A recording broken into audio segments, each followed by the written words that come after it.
Le mercredi 11 septembre 2019 à Sevran a eu lieu une altercation entre un fonctionnaire de police et un médiateur de la ville. La vidéo de la scène, filmée depuis un appartement, est rapidement devenue virale sur les réseaux sociaux. On y voit un agent des forces de l'ordre tenter d'appréhender un jeune homme d'une manière qui fait polémique et qui a suscité beaucoup d'indignation. Mais qui est ce jeune homme interpellé ? Il s'appelle Lamine, il a 34 ans et est l'un des médiateurs de la ville de Sevran. Son entourage le décrit comme sportif, sérieux, travailleur et respectueux. Très connu sur la ville de Sevran, il se construit par ailleurs une carrière dans le cinéma, ayant récemment joué dans le film Valérian de Luc Besson. Dans le cadre de sa fonction de médiateur, il participe régulièrement à des manifestations importantes organisées par la ville pour assurer le bon déroulement des événements.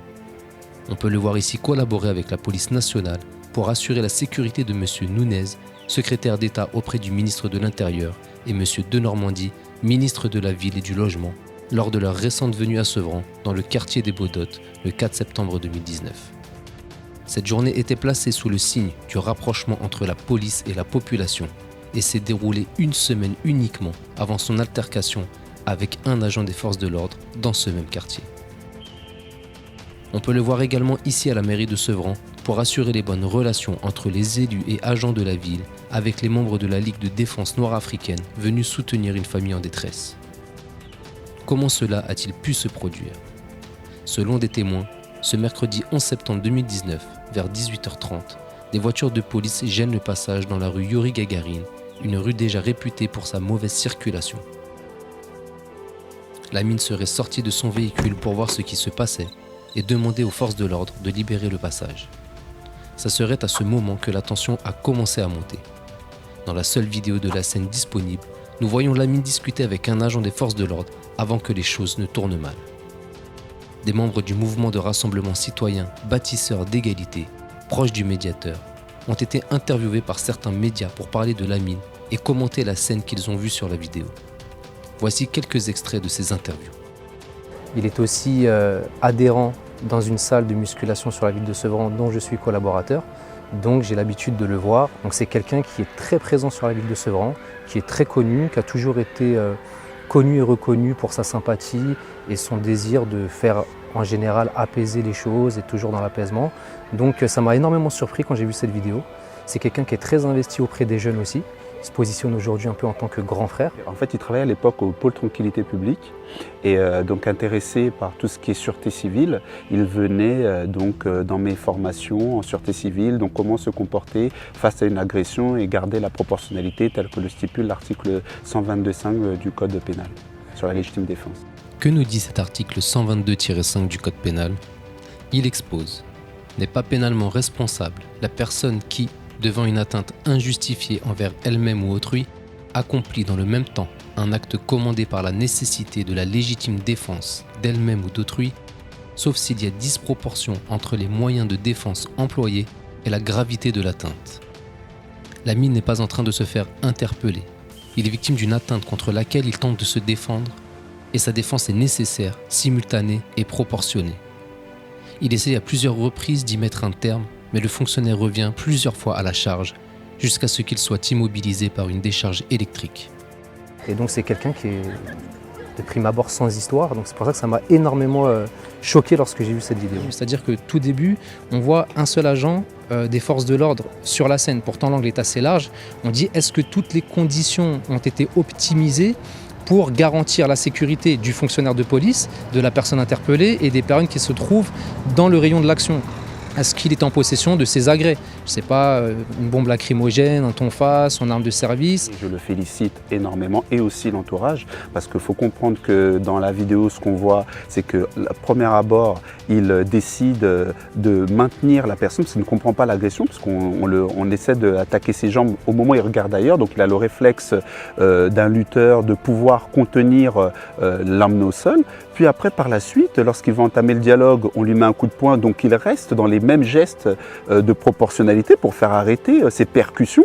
Et après, par la suite, il se retrouve tasé et il tombe. Et je pense que vu la vidéo, il aurait très bien pu, lorsqu'il l'avait contrôlé sur la première emmenée au sol, percuter avec des coups de poing, des coups de genou. Donc on voit bien qu'il n'a nullement l'intention de porter atteinte à un fonctionnaire de police. Il ne comprend même pas ce qui lui arrive. Je pense qu'il est pris dans l'émotion instinctive et malgré ce côté instinctif, il a quand même gardé raison de la proportionnalité. Sinon, vu le garçon qu'il est, il fait presque 1m90 et plus de 100 kg, le fonctionnaire aurait été dans d'autres situations. Il a d'abord tenté de l'immobiliser, il l'a relâché pour établir un dialogue. En réponse, il a eu droit à un coup de poing. Le fonctionnaire de police se met en position de boxe anglaise. Et là, on voit bien qu'à un moment donné, les autres fonctionnaires de police qu'on ne voyait pas au début de l'interpellation, qui n'ont pas constaté peut-être le début de l'interpellation, viennent en soutien à cet agent qui était en difficulté. Et je crois que c'est un taser qui a été utilisé pour l'immobiliser. Donc que même s'il y avait outrage, on se pose des questions sur les conditions de l'interpellation. Est-ce que c'était les techniques les plus adaptées? Est-ce que ça correspond au cadre juridique? Est-ce que ça correspond aux techniques d'intervention qui sont enseignées dans les corps de police? Je pense que s'il n'y avait pas eu de vidéo, il se peut peut-être qu'il y aurait eu outrage, rébellion, violence volontaire envers un dépositaire de l'autorité publique. Il aurait été en garde à vue, il aurait été en comparution immédiate et peut-être tout de suite déféré.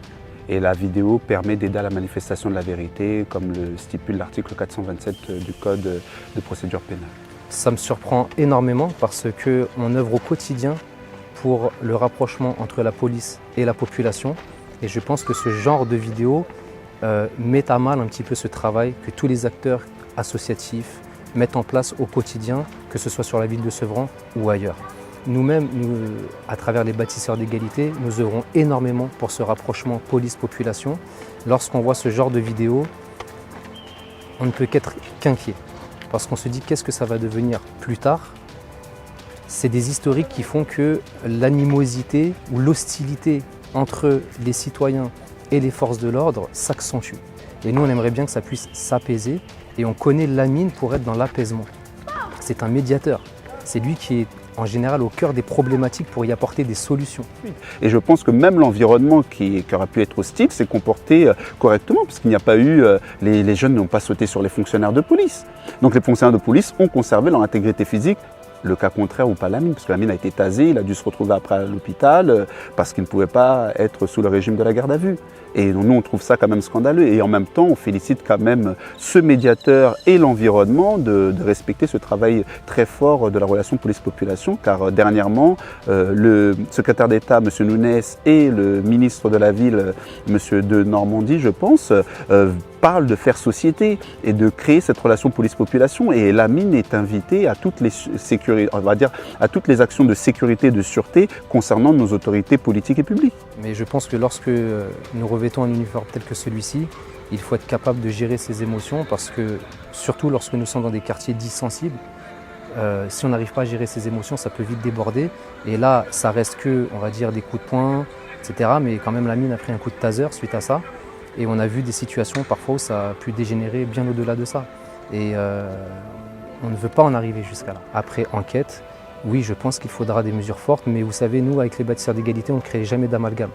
On sépare toujours l'institution de la personne. C'est comme si demain vous conduisez un véhicule, vous renversez une personne, ce n'est pas le véhicule qui est au tribunal, c'est la personne.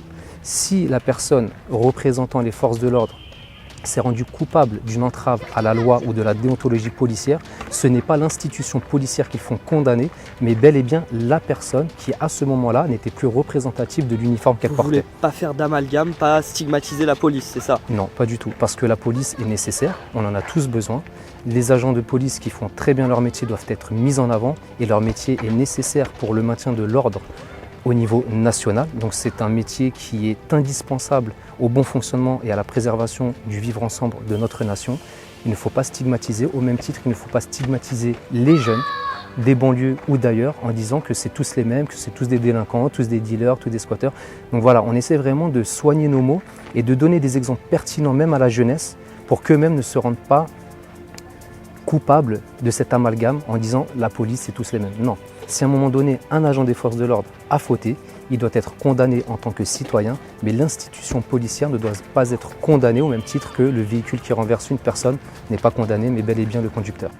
J'ai trouvé que, d'une, les métiers de la police est un petit peu entaché parce que je considère pour ma personne que le fonctionnaire n'a peut-être pas optimisé la sécurité de l'action, en fait, de son interpellation et la personne interpellée. Je suis très triste pour l'ami parce qu'à un moment donné, j'espère que le corps judiciaire aura le discernement nécessaire pour l'innocenter, car il ne mérite pas d'avoir un casier judiciaire et de se retrouver, on va dire, sali dans ses valeurs civiques lorsque c'est un médiateur qui aujourd'hui cherche à servir de modèle dans la réussite et c'est difficile de sortir de banlieue. Et lorsqu'on y arrive, il ne faut surtout pas nous mettre un plafond de verre. Il y a 5 maires qui ont récemment déposé une plainte contre l'État pour rupture d'égalité pour des quartiers tels que les nôtres. Donc je pense que c'est révélateur aussi d'un manque de moyens alloués à des quartiers tels que les nôtres. On prend souvent l'exemple que Sevran, c'est une ville de 51 000 habitants, nous n'avons pas de commissariat de plein exercice, nous dépendons du commissariat d'Aulnay-sous-Bois. Donc on voit bien qu'à un moment donné, les effectifs sont très réduits, sont très restreints, mais ce n'est pas uniquement dans ce domaine-là, c'est aussi dans le domaine de l'éducation, mais aussi dans le domaine du logement. Nous avons de graves problématiques de logement sur la ville de Sevran. Nos autorités publiques ne prennent pas forcément les mesures nécessaires pour venir en aide à des personnes qui sont gravement sinistrées. C'est des personnes qui vivent dans de la moisissure, avec des rats, des cafards. Il n'y a pas un centime parfois qui est dépensé pour pouvoir venir en aide à ces personnes à travers des procédures juridiques, parce que nous n'œuvrons qu'à travers le cadre de la loi. Donc on se pose des questions à un moment donné s'il y a une véritable volonté de pouvoir faire en sorte d'améliorer le quotidien des Sevranais, mais d'autres quartiers aussi qu'on va dire sensibles, pour faire en sorte que les jeunes et les moins jeunes puissent en sortir, avoir un avenir beaucoup plus serein, beaucoup plus stable et qu'ils puissent vivre dans la dignité. Vous vous sentez un peu oublié parfois? Oui, même souvent. Même souvent, lorsqu'on voit des quartiers ici, on parle de la construction d'une vague de surf. C'est très bien, ça peut amener du monde, mais juste à côté de ça, vous avez des gens, comme je disais tout à l'heure, qui vivent dans de la moisissure. Donc à un moment donné, je pense qu'il faut remettre une meilleure hiérarchie dans la priorité des choses. Vous savez, la politique, on dit un peu, c'est comme le milieu hospitalier. On traite les choses par urgence. Si vous avez un bras cassé et qu'il y a une personne qui a eu un grave accident de moto qui arrive, elle va passer avant vous. Là, on se rend compte qu'à un moment donné, la priorité, les urgences ne sont pas suffisamment bien hiérarchisées pour traiter au plus urgent. Donc oui, j'ai l'impression que les Sevranais, comme d'autres villes, sont parfois mis de côté pour d'autres intérêts et c'est quelque chose qu'il faut combattre. C'est pour ça qu'avec les bâtisseurs d'égalité, nous voulons remettre cette égalité et la solidarité au cœur du débat public, au cœur du débat politique pour faire en sorte de pouvoir faire en sorte que la loi s'applique de manière égalitaire. Parce que je ne pense pas que la loi soit dépourvue d'outils, il faut juste maintenant qu'il soit bien appliqué et qu'on re-hiérarchise un petit peu l'ordre des importances.